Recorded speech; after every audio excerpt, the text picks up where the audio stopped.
I'll stay low. This flag, you're gonna.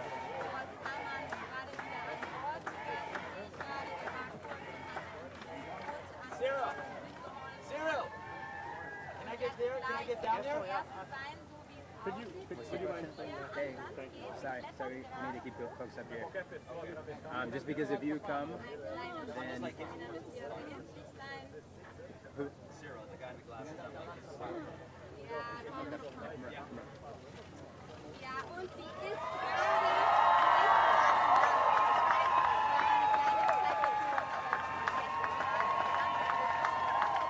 Hold it up!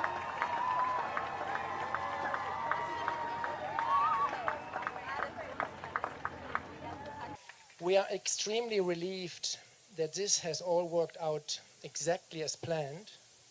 We wish you, Greta, all the best for your upcoming journey through North and South America.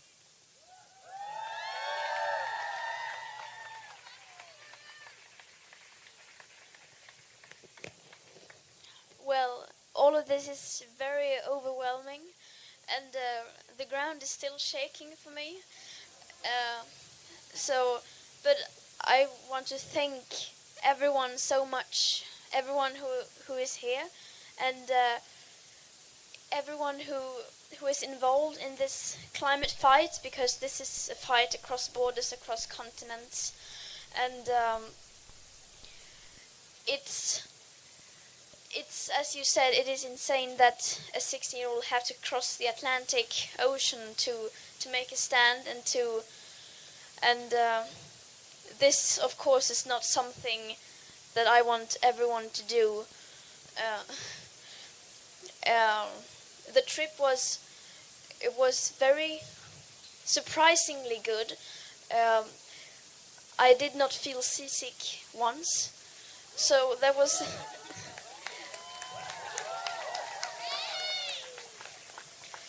And I am very grateful for Team Militia and everyone else who has been making this trip possible, and of course for everyone else, every activist who fight daily to save the world, basically, but to keep the fossil fuels in the ground and to create a safe passage to. I'm sorry, my brain is not working correctly. Yeah.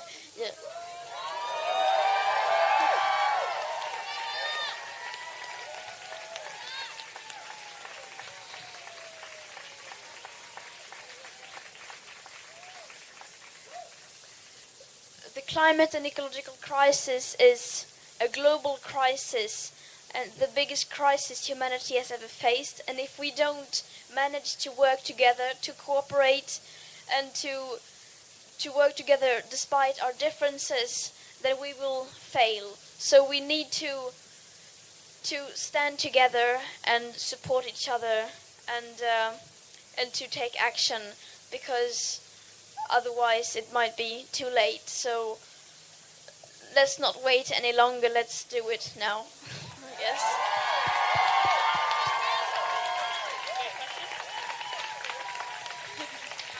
Do you want to get questions? Have you taken questions?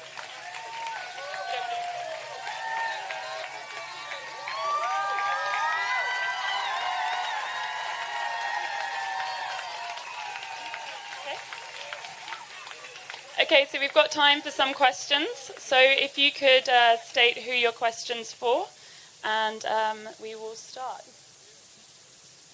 So, okay, gentleman at the back there.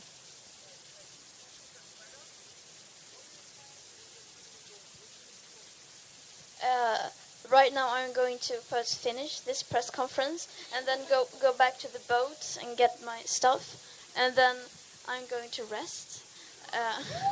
And then on this Friday I'm going to join the school striking young people outside the UN, which they have been doing for every Friday now for more than half a year.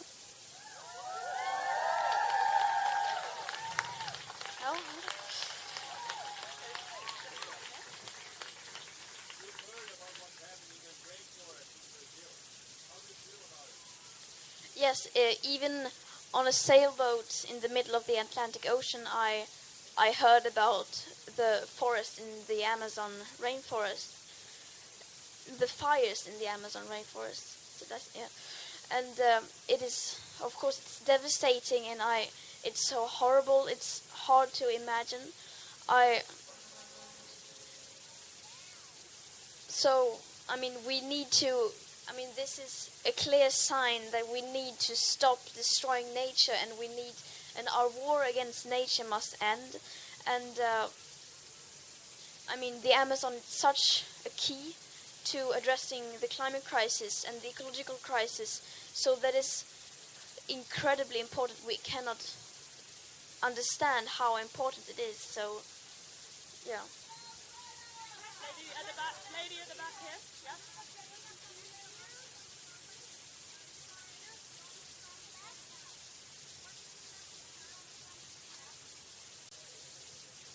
Yeah. It's strange. Everyone always asks me about Donald Trump. But, I mean, my message for him is just listen to the science, and he obviously doesn't do that. So, I mean, as I always say to this question, if no one has been able to convince him about the climate crisis, the urgency, then why should I be able to do that? So I'm just going to now focus on spreading awareness, and that people in general will start caring and realize how big of a crisis this is. Yeah.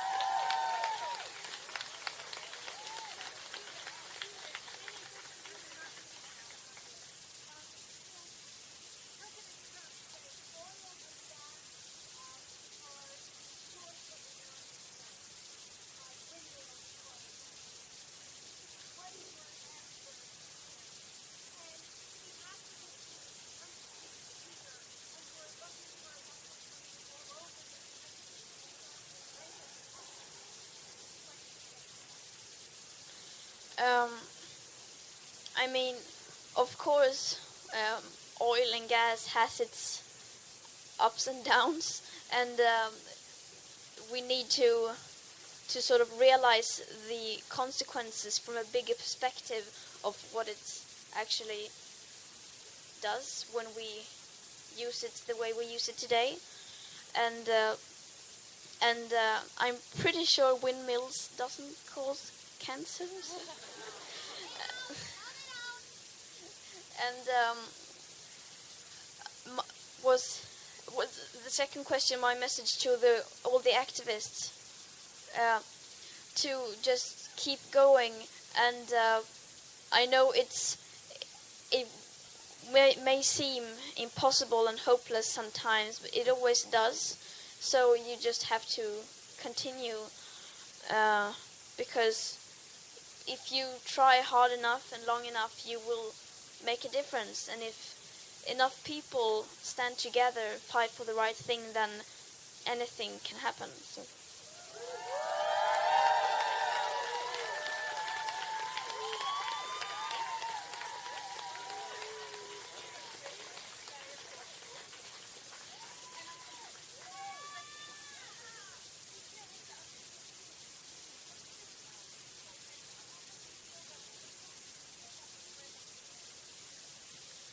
I mean, of course, it's a huge focus on me as an individual, and maybe in a way that takes away from the focus from the actual problem.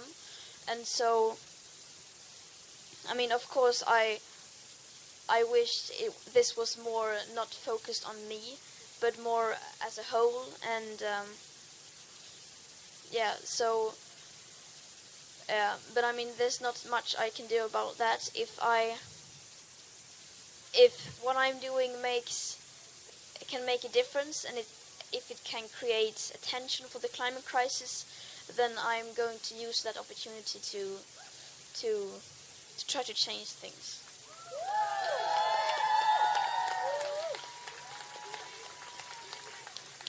Sorry, lady down here in the blue shirt. Sorry, yeah.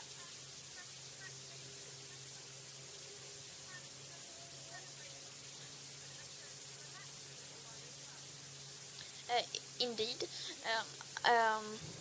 I'm going to relax for some days now, and I won't really celebrate this trip or anything. I will just be as normal because that is what I enjoy the most. To not do anything, to go for walks and eat fresh food, not freeze dried, and to be dry and to clean myself.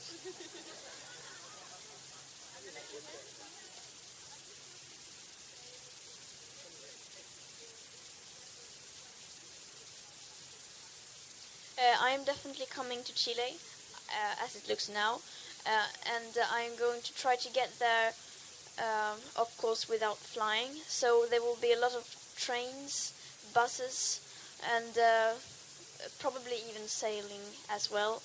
I will figure that out as time goes by. And from COP25, I expect, that must be some kind of breaking point. This United Nations Climate Action Summit in September now, and the COP25, these two have to be a tipping point. I hope it will be, because it must. And I and many people with me are going to try to do everything we can to make sure that the world leaders have all eyes on them during these conferences, so that they cannot continue to ignore this.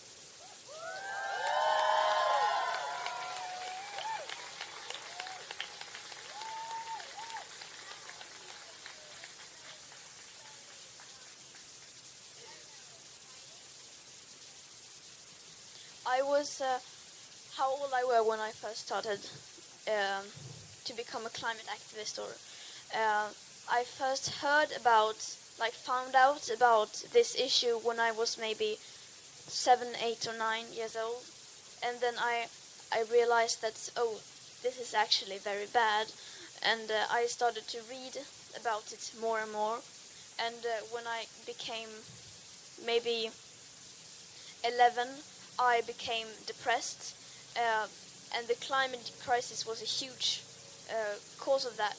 And because I just felt that everything is hopeless and there's nothing we can do and no one is doing anything. But then I sort of got out of that depression by promising myself that I'm going to do everything I can to change things. And that is what I tried to do. And I started to go to marches and demonstrations and to join organizations and things like that. But I still thought things were too slow, that nothing was really changing, so I was desperate in a way, tried to do something, just anything. And then this idea of school striking came up, and then I thought, yeah, I might just as well try that and see if it works, and if it doesn't, then I will try something else. And then I did it, and then it became huge very quickly.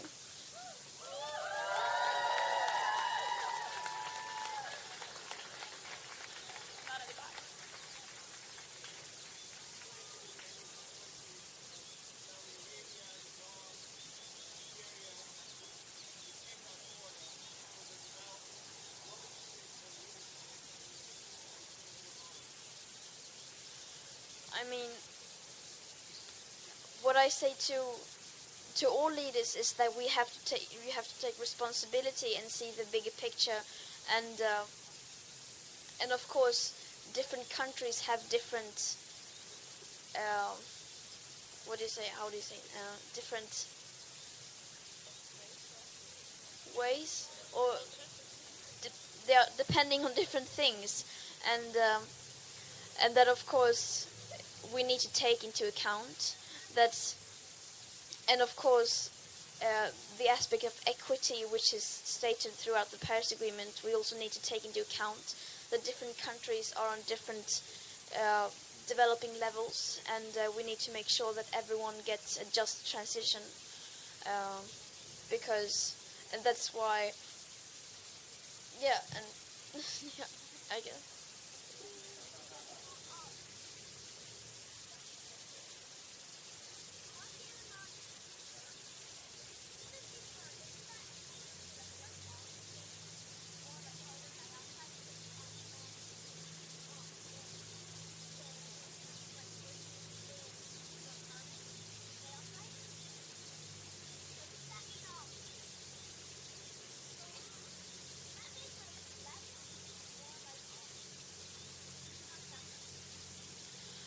I mean, yes, burning fossil fuels, um, and that of course creates more greenhouse gases in the atmosphere and increases the percentage of several greenhouse gases such as carbon dioxide, um, and so yeah, that is true. Maybe,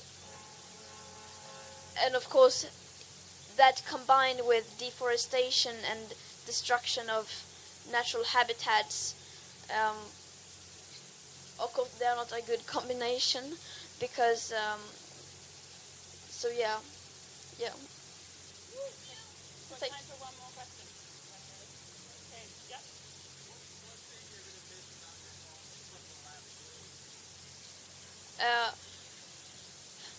The thing I'm going to miss the most is to be disconnected from everything and everyone. To not have contact with anyone, and to just not have anything you have to do, and to just literally sit for hours and just stare at the ocean, not doing anything. That was great, and then I'm going to miss that a lot. And of course, to be in this wilderness, the ocean, and to see the beauty of it, and that I'm also going to miss. Peace and quiet.